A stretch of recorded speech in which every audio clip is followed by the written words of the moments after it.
Assalamualaikum warahmatullahi wabarakatuh. Jumpa kembali di channel Kisah Misteri. Pada kesempatan kali ini saya akan membawakan cerita misteri yang berjudul Hutang Nyawa Dibayar Nyawa.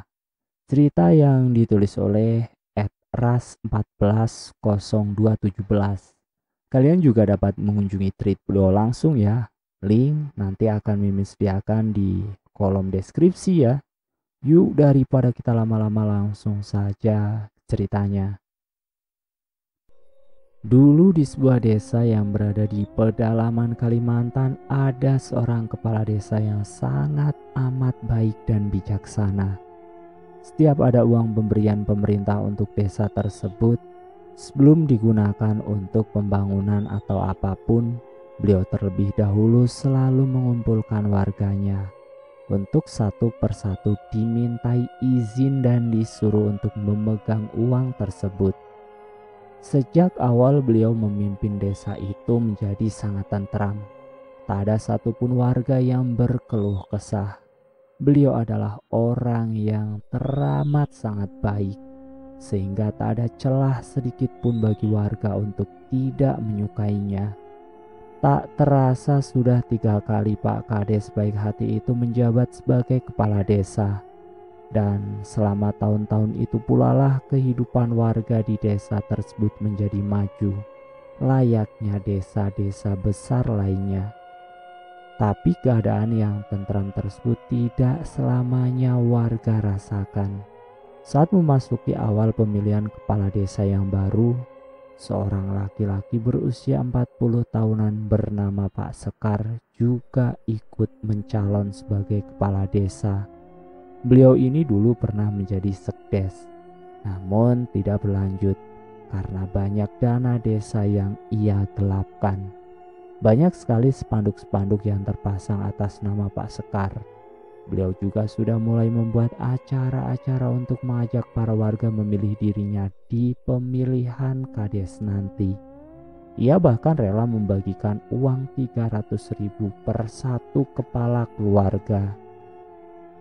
Warga yang mendukung Pak Kades baik hati semakin resah ketika hari demi hari mulai banyak warga yang berpindah pilihan hanya karena uang. Padahal mereka sudah tahu kalau Pak Sekar dulu diberhentikan jadi sekdes karena penggelapan dana desa. Tapi semua itu nampaknya dibutakan oleh 3 lembar 100 ribuan. Apalagi di saat seperti itu, banyak sekali warga yang terpaksa harus menganggur karena hujan yang selalu turun. Akibatnya pohon karet tak bisa diturih atau disadap. Hari yang ditunggu-tunggu akhirnya pun tiba. Satu persatu warga desa masuk ke ruangan pencoblosan. Hasil suara sama, tak ada yang menang ataupun kalah, ujar para saksi. Hah? Hasilnya sama? Ujar warga-warga saling pandang satu sama lain. Mohon maaf kepada kedua calon kades dan para warga. Hasil suara didapatkan sama banyaknya. Jadi pemilihan kepala desa akan kita ulang 3 hari ke depan, ujar salah satu petugas. Biarlah saya saja yang mengalah, ujar Pak Kades yang baik hati. Tidak Pak, tidak bisa begitu. Kami ikhlas memilih Bapak. Bapak harus pertahankan. Saya yakin Bapak akan menang. Iya Pak, Bapak pasti menang. Iya Pak, Bapak pasti akan menang, teriak para pendukung Pak Kades baik hati yang tak terima kalau pemimpin mereka yang selama menjabat telah membawa keadilan ke desa mereka harus mengalah. Ya, kami setuju jika harus coblos ulang. Pilihan kami tetap satu dan tidak akan pernah terganti. Kami tahu siapa yang bisa memajukan desa ini, teriak pendukung Pak Kades baik hati seraya berjalan pulang.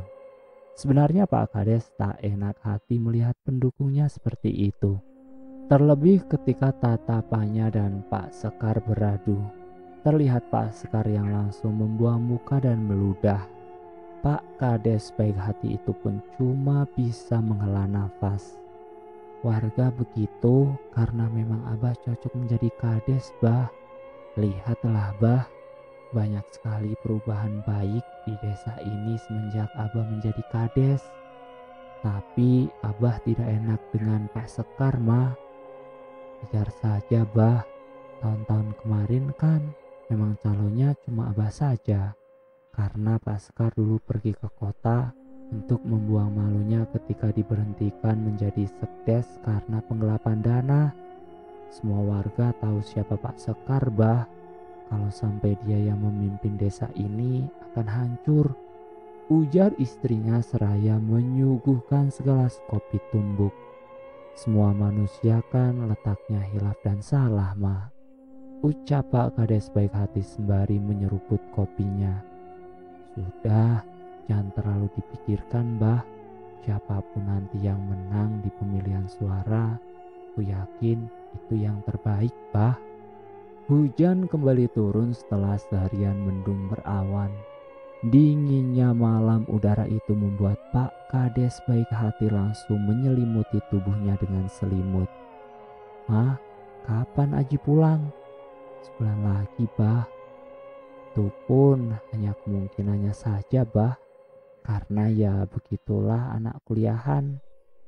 Aku jadi rindu masa-masa sekolah dulu, Mah. Apakah Abah ingat sewaktu Abah menarik rambutku dulu? Iya, karena itu Uma menyuruh Dendi untuk mengambil celanaku di WC, sehingga membuatku harus menunggu sampai sore agar bisa keluar. Haha. Tapi besoknya Abah malah memasukkan kecoa dan ulat di dalam tasku. Aku sampai dimarahi guru waktu itu, Bah. Haha. Tawa keduanya mewarnai malam hujan yang dingin saat itu. Keesokan harinya Pak Kades baik hati sedang berada di sungai memancing ikan. Tak jauh darinya ia juga melihat Pak Sekar sedang memperbaiki susunan batang. Sebut saja Pak Kades baik hati ini namanya Pak Bardia. Pak Bardia melihat Pak Sekar nampak kesusahan mengurus batang-batangnya tersebut pun langsung berjalan menghampiri Pak Sekar. Tanpa diminta Pak Bardi membantu Pak Sekar. "Tidak usah, Pak, saya bisa sendiri," ucap Pak Sekar dengan ketus. "Tidak apa-apa, Pak, saya lihat Bapak kesulitan maruis batang-batang ini," ucap Pak Bardi. "Alah, nggak usah sok-sokan baik sama saya, Pak. Saya tahu Bapak itu mau saya mengalahkan nanti. Saya tidak akan mengalah, Pak," bentah Pak Sekar seraya melemparkan puntung rokoknya ke air. "Demi Tuhan, Pak, saya tidak ada maksud. Saya tulus dan ikhlas membantu Bapak," ucap Pak Bardi. "Urus saja pendukung-pendukung fanatik Bapak itu. Ajarkan sopan santun kepada mereka agar tahu mana perkataan yang bisa menyakiti dan mana yang tidak." "Cuy," jawab Pak Sekar dengan nada yang sangat kasar dan dilanjut dengan meludah oleh Pak Sekar. Pak Bardi meninggalkan tempat itu sambil geleng-geleng kepala. Ia makin merasa tak enak dengan ucapan-ucapan Pak Sekar tadi. "Maafkan saya, Pak. Saya tidak pernah bermaksud untuk membuat Bapak tersinggung," ucap Pak Bardi dari kejauhan. Pemilihan ulang untuk kedua calon kades pun akhirnya tiba. Para warga berbondong-bondong menuju tempat pemilihan. Di antara beberapa warga pendukung Pak Bardi dan Pak Sekar malah terjadi perang sindir-menyindir. Hujan hari itu turun sangat deras. Namun kebanyakan warga tak menghiraukan hujan yang mengguyur dan menciptakan dingin di tubuh mereka. Hasil akhir suara pun dibuka. Dan ternyata Pak Bardilah pemenangnya dan kembali menjadi kepala desa lagi untuk yang kesekian kalinya. Beliau diarak oleh warga. Mereka sangat senang karena Pak Bardi kembali memimpin desa itu. Sementara Pak Sekar pulang dengan raut wajah yang penuh emosi. Malam itu saat hujan mulai reda, warga mengadakan pesta kecil-kecilan di depan rumah Pak Bardi. Mereka membakar singkong, membakar ikan dan memasak nasi di sana. Kebahagiaan jelas sekali terlihat di wajah semuanya. Singkat cerita, sebulan menjabat sebagai kades, Pak Bardi harus dihadapkan dengan rentetan masalah yang terjadi. Mulai dari beberapa warga pendukungnya yang sakit tanpa sebab dan beberapa anak kecil yang terkena muntaber. Bahkan sampai ada yang meninggal. Keadaan seketika menjadi kacau.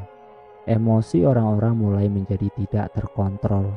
Beberapa orang pengikut setianya Pak Sekar memprovokasi pendukung Pak Bardi yang tidak bisa mengambil sikap saat penyakit-penyakit aneh mulai berdatangan ke desa mereka. Beberapa warga yang sudah terkena penyakit-penyakit tersebut ada yang membenarkan hasutan dari pihak Pak Sekar. Dan ada pula yang tetap pada pemikirannya bahwa penyakit itu bukanlah karena Pak Bardi. Perkelahian terjadi antar sesama pendukung Pak Bardi. Beberapa orang memang berpihak pada Pak Sekar. Ditambah lagi ketika Pak Sekar mendatangkan pengobatan medis ke desa tersebut yang biayanya sudah dibayar lunas olehnya. Sementara di rumahnya Pak Bardi juga terkena penyakit aneh. Kepalanya mulai terasa gatal, bahkan amat sangat gatal, sehingga setiap saat beliau harus menggaruk kepalanya dengan sebilah kawat hingga berdarah. Tapi tak banyak yang tahu tentang penyakit yang diderita beliau saat itu. Sampai suatu hari, istrinya Pak Bardi berpikiran untuk membeli sebuah sisir kutu di pasar. Perlahan-lahan ia menyisir rambut Pak Bardi dengan sisir tersebut. Dan alangkah terkejutnya saat banyak sekali kutu-kutu yang berjatuhan dari kepala Pak Bardi. Besar-besar dan hitam-hitam. Sampai-sampai istrinya pun bergidik saat melihat kutu-kutu tersebut. Namun walau hampir setiap jam disisir, kutunya tetap ada dan ada terus. Apa menurutmu ini wajar, Ma? Tanya Pak Bardi pada istrinya sambil terus menggaruk kepalanya. Kurasa wajar karena kan rumah kita sering dimasuki kelelawar, Bah. Mungkin kutunya dari kelelawar itu, jawab istrinya. Pak Bardi menghela nafas. Siang pun berlalu.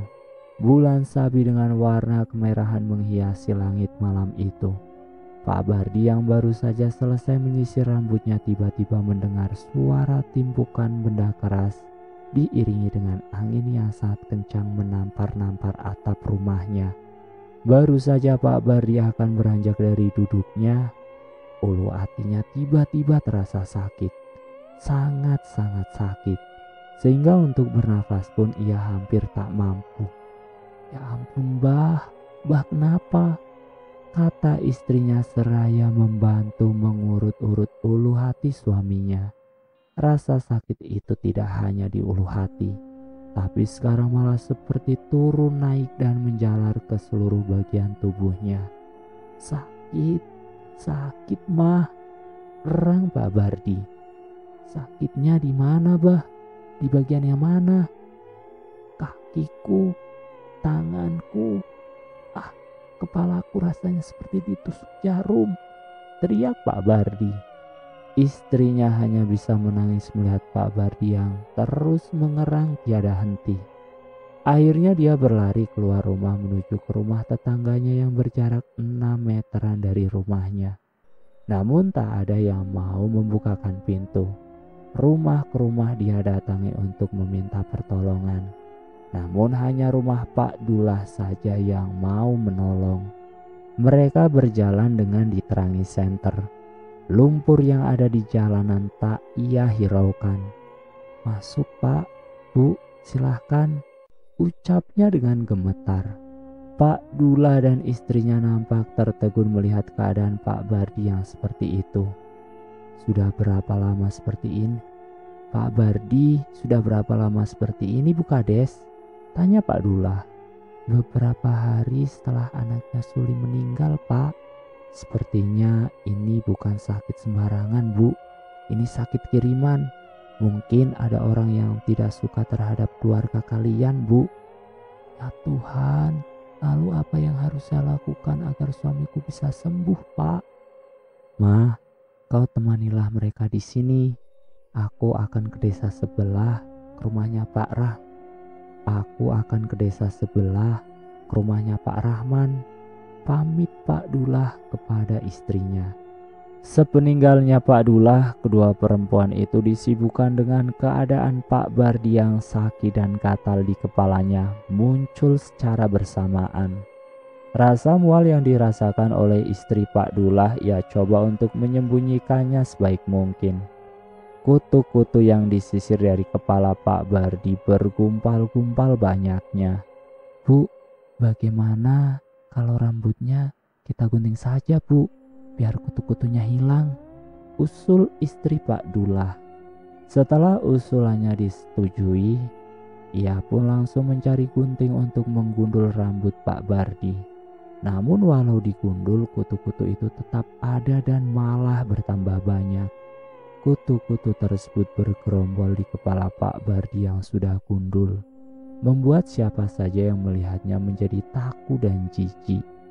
Istri Pak Dullah mengambil plastik ke dapur dan juga segayung air panas. Lalu perlahan-lahan mengambil kutu-kutu itu menggunakan plastik dan memasukkannya ke dalam gayung yang berisi air panas tadi. Ia melakukan itu sampai berulang-ulang kali hingga kutu-kutunya menempel di kepala Pak Bardi habis. Setelah itu ia mengoleskan kepala Pak Bardi dengan minyak goreng. Baru beberapa saat saja Pak Bardi sudah kembali berteriak-teriak katal. Namun istrinya dan juga istri Pak Dullah tidak melihat adanya sesuatu di kepala Pak Bardi. Kutu-kutunya sudah hilang. Namun Pak Bardi masih terus berteriak mengatakan kalau kutunya masih terasa ada. Mereka banyak sekali rasanya, mah. Banyak sekali di kepalaku, teriak Pak Bardi. Sisir, mah.